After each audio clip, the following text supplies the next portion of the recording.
gatvių lopimo ypatumai.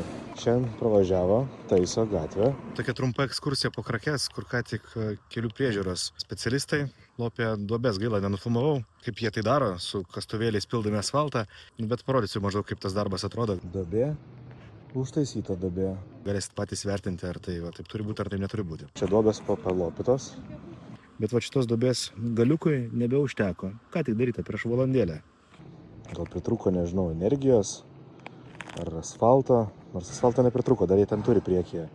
Šita duobė užpilta, o šita duobelė kažkodėl nereikia. Čia gal nepriklauso pagal kelių priežiūros algoritmus. Duobė palikta kita, dar viena užlopyta. Čia kažkas nesuprasi, kas yra.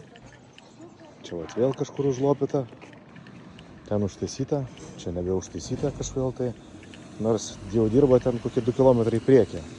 Šiaip tam, kuris suras, kur kažkokiuose dokumentuose kelių priežiūros algoritmuose, kaip jie vadina tai, yra parašyta, kad būtent taip reikia tvarkyti kelius, 100 eurų duodu iš karto, nes bus proga apie tai pašnekėti su atsakingai žmonėm. Seniūnas sakė, kad maždaug taip taisoma yra 5-6 kartus per metus, vietoj to, kad atvažiuotų vieną kartą ir normaliai užlietų ir nereiktų čia jau 10 metų taip važinėti ir pilstyti to asfalto su šiufeliukais.